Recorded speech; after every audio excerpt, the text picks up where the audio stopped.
Hello and welcome to Morning Coffee with Jesus. I'm Rebecca and this is my husband Jason. Hello. Today we're going to be talking about being harder on the ones you love. So if you've ever had this happen to where maybe someone did something that you thought they could have done better and you kind of said some things that maybe you should have rephrased it a little bit different, you're going to want to stick around for today's message to find out what God's Word says about this and how we can actually change things for the better. So stay tuned.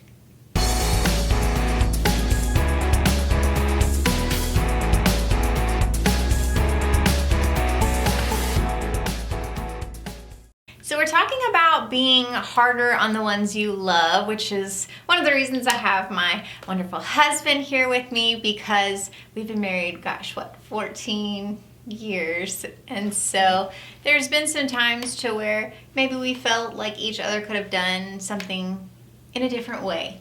And so I wanted to bring up this because it doesn't matter if you're in a marriage, if you're in a friendship, at work, family members, strangers, You're always going to encounter different things with different people, and sometimes we don't handle that situation the best way possible. And so I want to get into the Word and find out what God says about it, and why do we feel like we are harder on the ones we love versus maybe someone we just met. The first verse that I want to start with is Luke 6:31. It says, "Do to others as you would have them do to you." Now, we've talked about this, personal situations to where maybe we're driving down the road and, not everyone who drives knows how to drive. And so they may cut you off or do something that kind of frustrates you or sets you on edge. And we've even made remarks of, well, I'm going to, see what I can do to prove a point to that person. You want to make that person feel like, hey, I am acknowledging what you've done is wrong, and I feel like you need to know that that wasn't right. And so we don't handle it in the best situation because not always. Sometimes we want to, go and make sure that person understands the frustration that we had. And so we were talking about this, and I've even made the statement, I'm like, no, we're supposed to do unto others as we have them do unto you. And he's like, no, we're supposed to do unto others. And so I'm doing unto others. I'm like, no, as you would have them do to you, not as to what they're doing to you. And a lot of times people get that mixed up because they're like, I'm going to repay that person because they're asking for it, right? People call it karma, and they're like, well, that's going to come back around and bite you. We can kind of take those statements and twist them in and make it sound like, oh, that's part of what the Bible says. But here he's not talking about repaying evil for evil. That's right. He's actually saying the opposite, that we are supposed to demonstrate love and grace like he does to us. And I was thinking about this because in a relationship, no matter whether it's a marriage, a friendship, you and your kids, whatever, there's gonna be situations that present themselves, and you have to know, how am I responding? How am I handling the situation? Because a lot of times from someone that we love, we know their strengths, we know their weaknesses, and so when they do something that doesn't meet up to our expectations or what we think that they're capable of doing, we tend to get really frustrated and are like, when we take it out on them, and we are so much harder. I'll just do it myself. Yeah, we're so much harder on the people that we love because we know what they're capable of. Whereas if we just met someone, a stranger or a coworker, we tend to give them a little bit more grace. We're a lot more patient with them because we don't know what they're capable of. You're still learning that person and trying to, establish that relationship with them.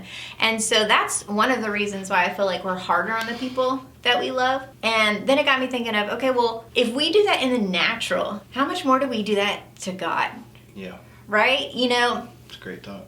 We are capable of doing so much because God has put so many different gifts and talents in each one of us. And so he knows our full potential, and we don't always live up to it.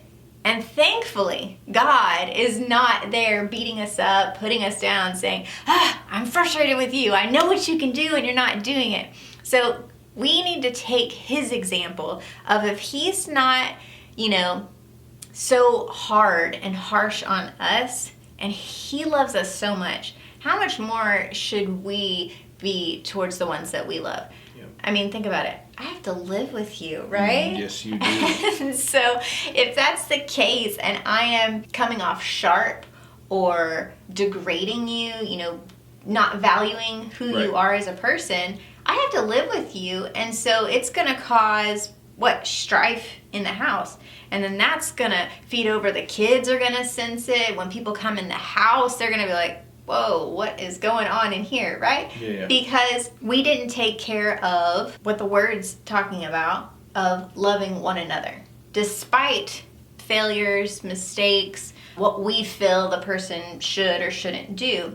And so it's vital that we take time to evaluate ourselves and say, okay, am I giving this person the benefit of the doubt?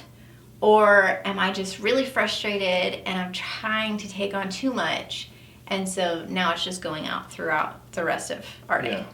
Yeah.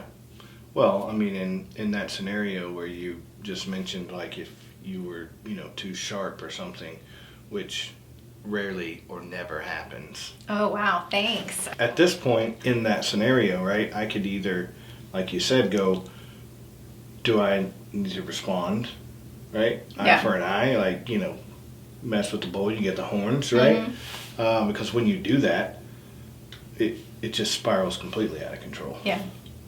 So we want you guys to take a moment and just kind of process. When is the last time that you lost your cool? And who was it? Don't say it out loud. Yeah, who is it to? You don't have to leave it in the comments. But we want you to think about this, because if you go back to the root of it, what made you snap in those moments? Like, what was that trigger point? Because each one of us has a line to where you get real close, and then once someone crosses it, they're like, whoa, what happened? Yeah, they could just be an innocent bystander at that moment. Exactly.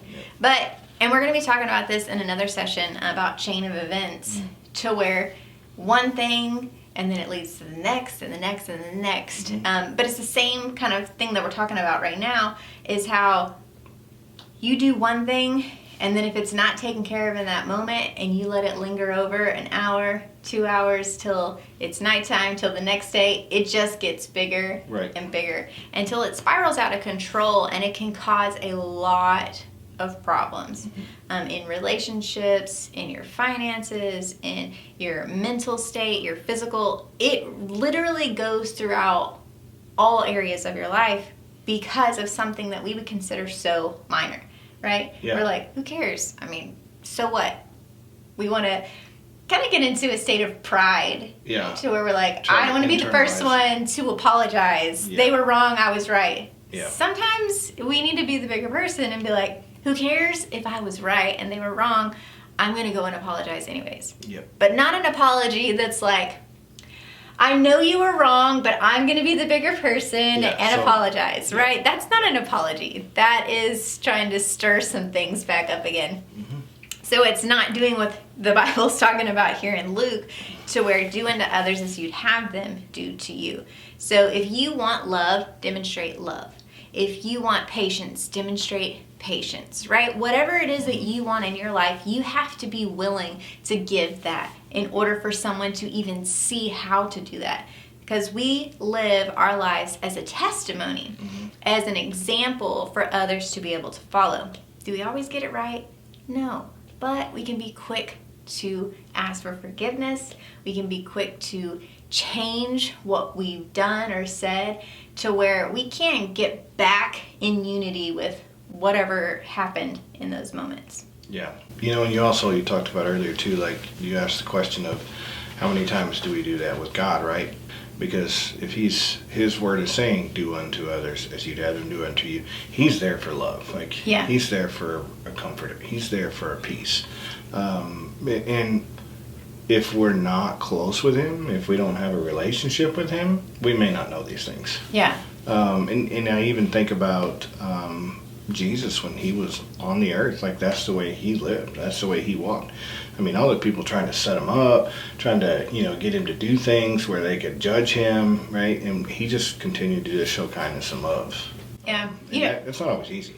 It's not. And I also want to point out, too, because some people who are watching may be like, gosh, so you're saying I'm supposed to just let everybody run me over. Yeah. Absolutely not. I mean, we can look in the Bible, too, to where, Jesus, he was pretty outspoken. And he was like, this is wrong. You should not be doing this. So we're not saying that you should just let everybody do whatever they want to do and run all over you and put you down. No, not at all. What we're saying is that we have to get into a place to where we get into God's word and we find out how we're able to actually forgive people, how we're actually able to love people when they wrong us, how we're able to maybe remove ourselves from a situation, to take a breather before we actually say something that we'll regret. That's what we're talking about. Right. And in those stories and in those verses, right, where Jesus would respond to them, he would respond in love, but he would also respond with affirmation of what he was doing and why. Yeah. Right? So again, he wasn't necessarily letting people just run him over. I mean, he invented the table flip, right? Yeah. You know what I mean? Like, yeah. He came up with it. So, there is such a thing as, right, standing your ground in your beliefs, right, and what's right. But there's also such a thing as forgiveness and, not holding things against somebody. Because they may not be at a place where you are. Yeah, absolutely. And sometimes people don't even know that they did something that you didn't like. Oh, yeah. I mean, like I said, we've been married for a long time. And sometimes I'll say something and he takes it the wrong way. Sure. Because he heard a tone in my voice that I was not even intending. But to him, he was like, well, that was a little rude. And I'm like, what are you talking about? Yeah. Because we can hear ourselves, but sometimes we don't hear how the other person hears. There you go. So we have to kind of have a really good communication. And we were talking about this too. You would think after 14 years, we'd have communication down like great. I'm a great communicator. I don't know what the problem Let is. me tell you, guys and girls communicate. So different. Very, very different. And so I think the conversation went, if you all would just communicate the way I do, it would be perfect. yes, see, we that's what I'm talking about. So, I mean, at work, he could be a great communicator, but he's dealing with a lot of men, and they understand each other, I feel like. And so he'll come and say something to me, and I'm like, what does that even mean? Like he has all the, I don't know. He's great at those old sayings, right? He'll use them all the time. Stuff I've never heard of before in my life. And I'm like, where do you come up with this stuff? Like, what does it even mean? And then I'll have to like get on Google and I'm like, what does this mean? That makes no sense. And so I'm like, okay, just speak English. I'm an old soul. Yeah, old soul. Or we'll just have different conversations and I'm like, how did you get that out of that? Like, that's not even what I said. Yeah. But it's all down to the details. We can think about a blueprint, right? When we were building this house, oh my gosh, you guys, I had a vision. Yeah. Well, my vision in my head sounded different when they started putting it on paper. Sure. So I was like, oh yeah, I want this, this, and this. And I can't draw for nothing.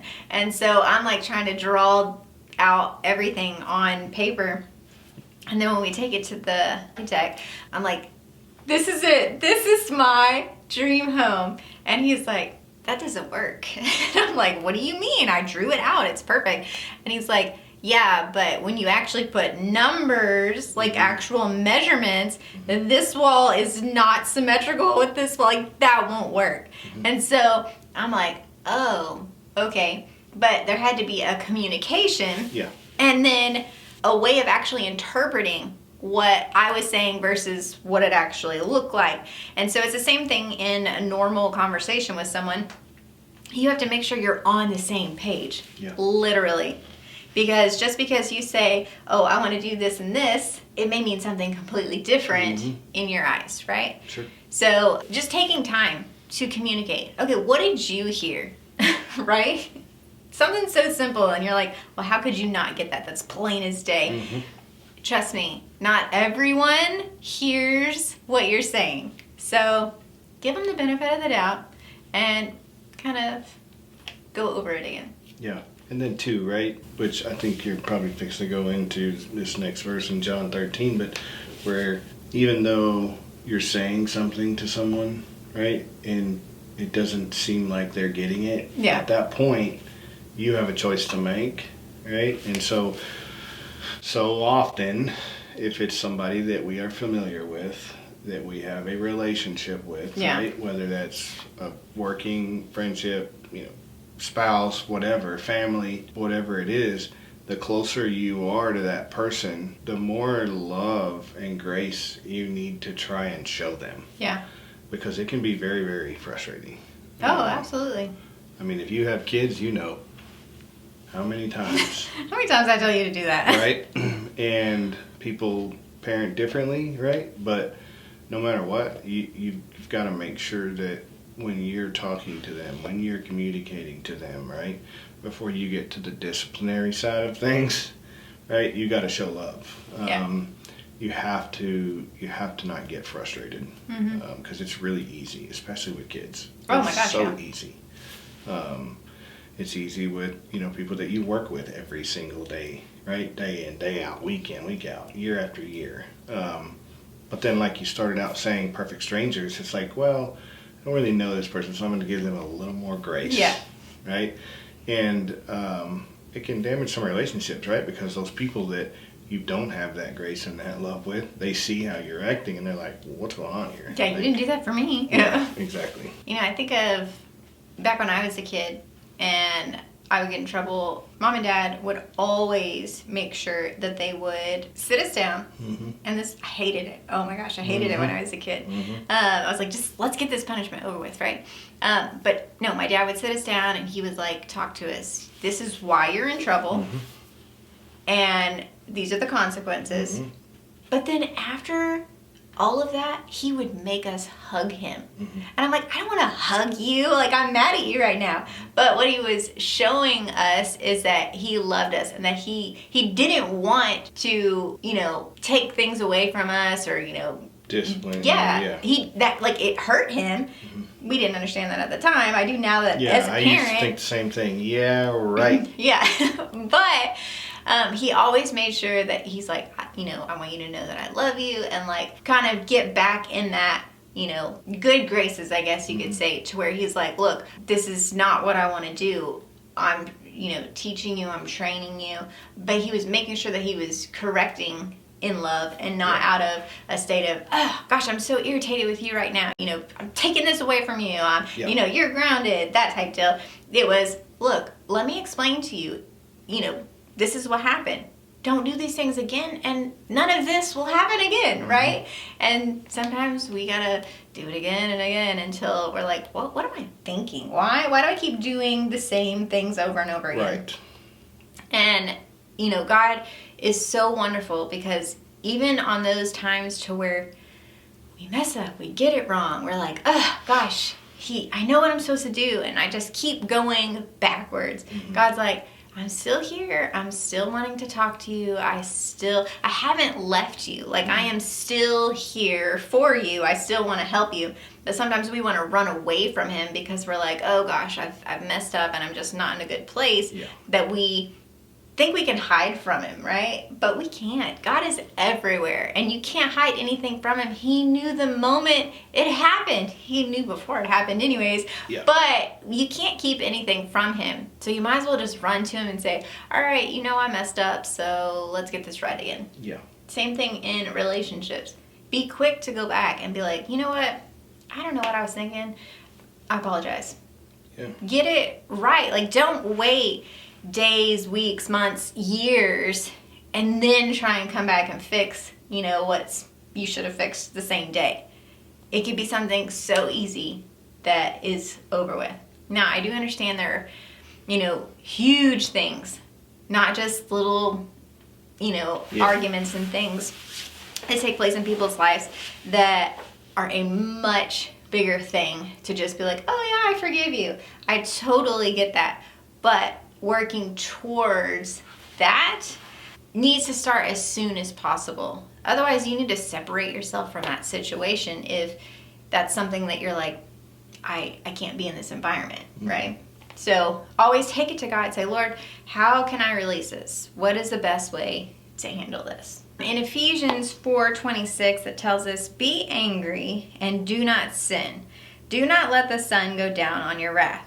I like this verse because it's actually giving you permission to be angry, but it's Girl, saying, I'm about to be mad at you. it's saying don't sin. And that sounds like it contradicts itself, right? Because you're like, well, how can I be angry but not sin at the same time?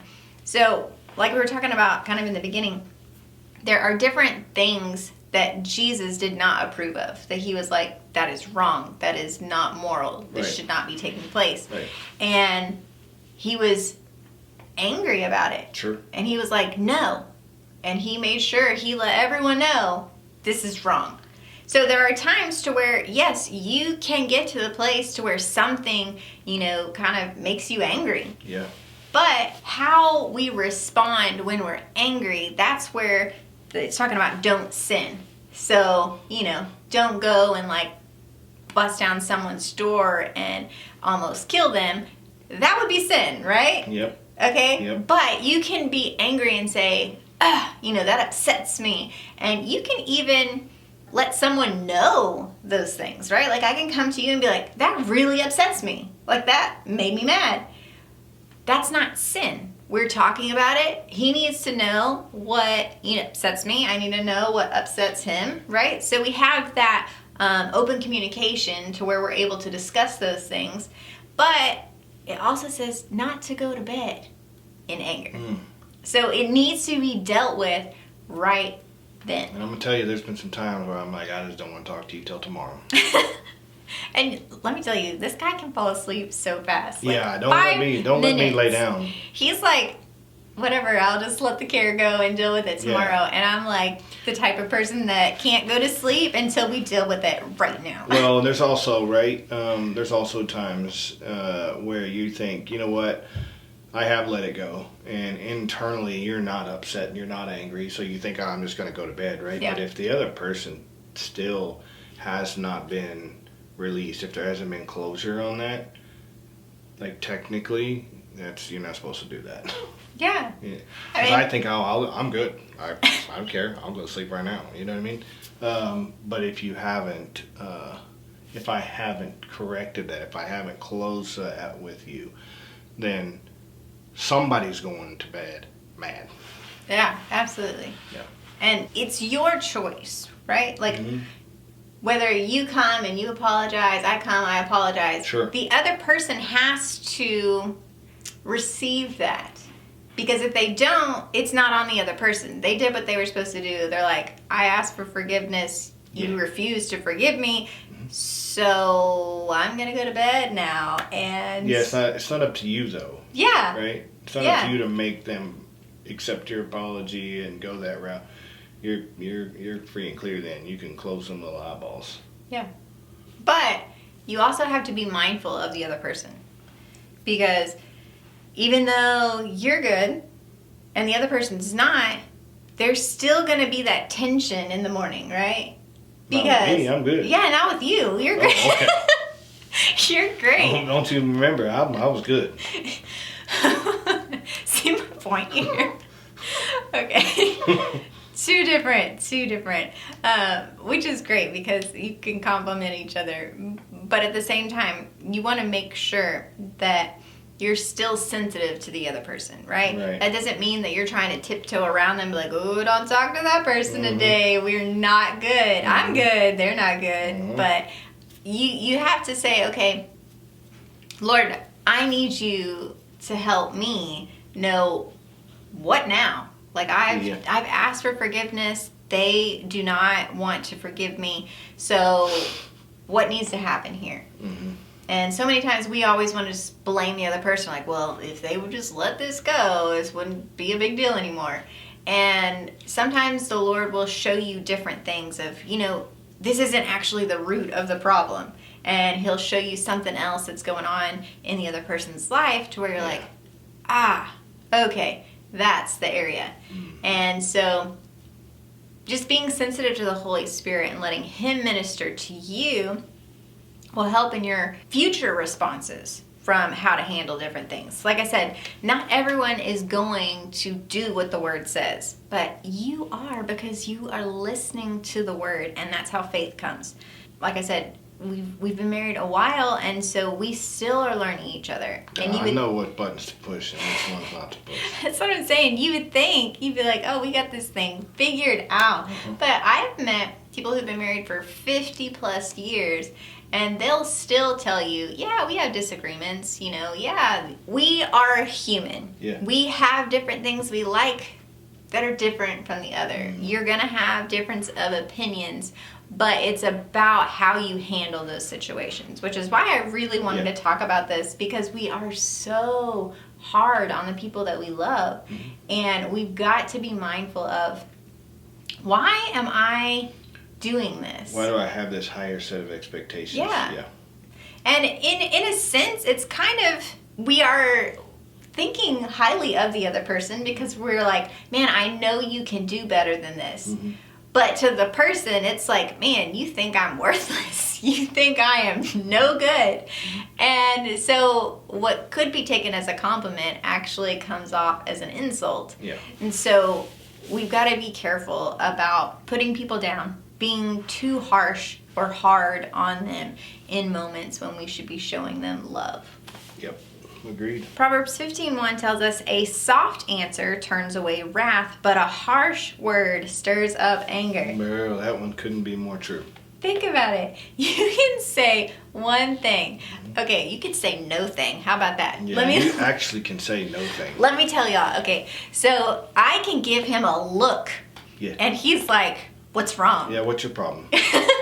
And I said nothing. And I'm like, I didn't even say anything. He's like, I know what that look means. Girl, you said all kinds of things.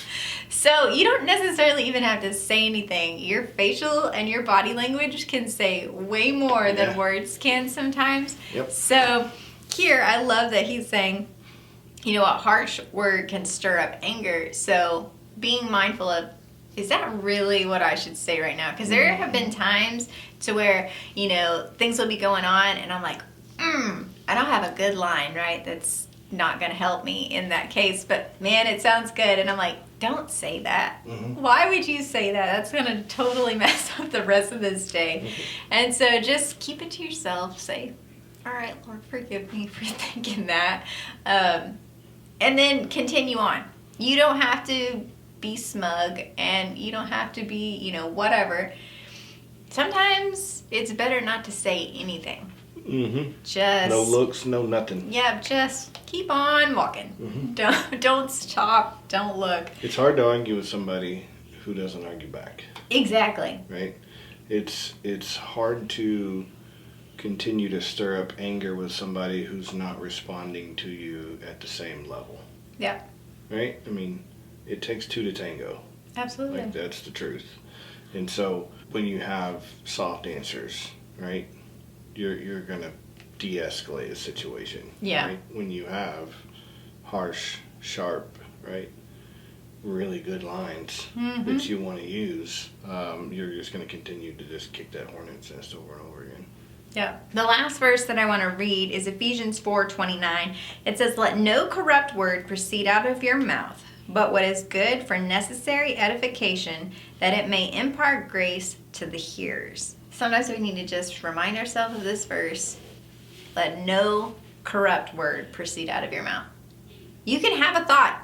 Hey, we got lots of them. I think it's like over 30,000 thoughts that we have a day. So you can have a thought, but you don't have to speak that thought out. The Bible tells you not to. So we have to put a guard over our mouth, because if not, it will send you into so much trouble, and your good day could turn into a bad day real quick. Yeah, and some people make a profession out of coming up with just straight zingers. You know what I mean? Like, it is their life's mission. And, we're not supposed to do that. As awesome as they sound sometimes. Yeah. Well, you're not supposed to. Think about in our world right now, people want to roast people. Like, that's the thing. Like, they're like, this is fun. This is cool. This is what we're supposed to be doing. And I'm like, man, how rude is that? Like, to have someone sit there when all you come up and bash them. But that seems so normal in our society that that's how we interact with people. Yep. And you'll see it in families, you'll see it in marriages, everywhere, to where people are like, oh, I'm just joking. Well, to every joke, there's a little truth underneath there that you actually thought about that person. Otherwise, you wouldn't have made the statement. Yeah, and that's why these roasts are just not good. I mean, they may bring a quick laugh right now in the moment, right? But the next time you see that person, that is the first thing that's going to come to your mind. Yeah. So just be mindful of, am I being hard on those around me? Or am I actually being slow to speak? Am I doing unto others as I would want them to do to me? So that's what we wanted to talk to you guys about, just to evaluate yourself and say, what have I been doing? How have I been treating, my spouse, my kids, my coworkers, those strangers? Who do I treat better? Because sometimes when you start to look at it, you're like, man, I did treat that person I just met way better than I did my spouse or my kids. Because you spend so much time with someone, it's really easy to get frustrated. Yeah. Especially because you're taking on all of the things that you do. And then when things don't go right that day, you tend to take it out on the people who are right around you. Yeah. And so sometimes we want to vent, right? To just kind of release it. But then we're putting all of that stress and pressure on the other person. Yep. And then what does that do to them? That can affect how they respond to the next person that they come in contact with. So just stopping and evaluating and saying, Lord, help me throughout my day to where I respond in love instead of in a way that comes against and puts people down. Yeah. So we hope this has helped you, and if it has, let us know. Visit us at MorningCoffeeWithJesus.com. You can submit your prayer requests there, but we want you to know that we love you, God loves you, and you're never too young or too old to fulfill the call. Thank you guys for watching, and we'll see you next week. We would like to invite you to follow Morning Coffee with Jesus podcast for your cup of encouragement. We also want to thank our friends and partners for helping us spread God's word around the world. If you would like to give or become a partner with the ministry, you can scan the QR code or visit MorningCoffeeWithJesus.com and click donate. When you give, we are able to tell more people about Jesus, help in our community, and give back into other ministries.